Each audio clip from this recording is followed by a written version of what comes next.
now we need suicide squads is basically what he said in the end. If I were to, sorry. I mean, Barkhaji, if I can just use one word, just like our people are called urban Naxals on the left. These are the urban Nazis, the Ku Klux Klan of India, the extreme right who thrives on attention, and trust me, no action will be taken against him. Maybe he will be jailed for 1 or 2 days. See, these people regularly hate Gandhi, and he has made many anti-Gandhi speeches too. So there is a centrist line that we should take as a solution.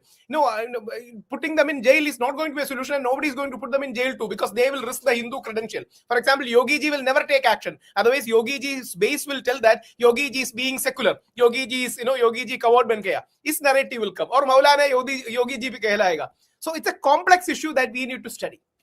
What is complex in this man sitting there and saying that we should have suicide squads? What is complex? He's inflaming communal passions. He should be arrested.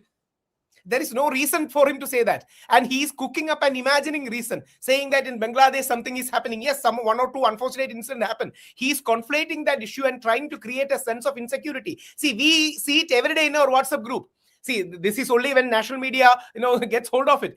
I am at least part of 250 groups. Every other day, one or the other incident is, blown out of proportion or taken. And just one more line. Even when Honorable President of India, Draupadi Murmu ji, came to Sabarimala, she went to the mosque inside Sabarimala and offered prayers. And the extreme right-wingers abusing her or attacking her because they cannot tell it outside. They were saying that even the president has gone the secular line. So there is a deep malice at work that is not a switch-on, switch-off thing that Modi or Mohan can do. Okay, that is a more accurate, perhaps, way of putting it, Tavleen. Would you agree with that? That there's a malaise. It's a social malaise, and you can't instruct or you can't order it away. Maybe that's what Rahul Easwar is trying to say. Tavleen, I'm sorry, I do not agree, Rahul. I've always agreed with you on many things.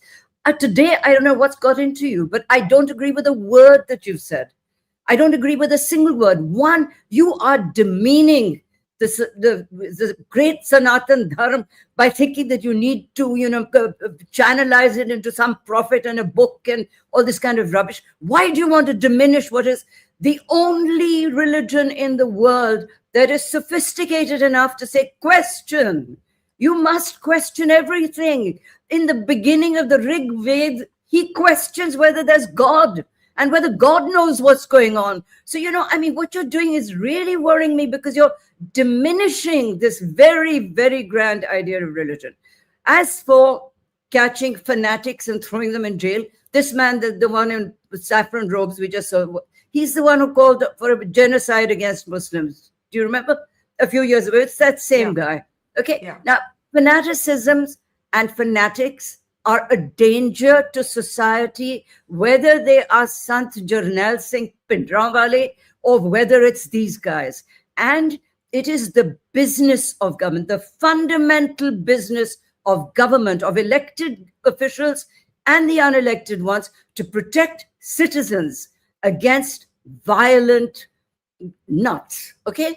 If they cannot do that, they have no business to be in office. No business at all. You're making excuses for what is inexcusable. And I'm sorry to say this to you, but I might be a better Hindu than you. What do you want? What are you trying to say? What are you doing?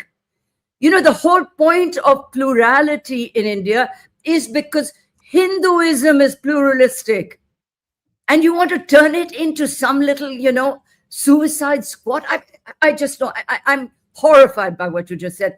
We don't have prophets and we question our gods.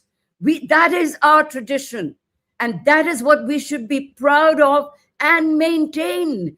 And the people who've taught that to the rest of the world are the Buddhists, which is why there's so many people wanting to be Buddhist and respecting it. You guys are going the other way. You're turning India into Saudi Arabia. Saudi Arabia has changed, by the way.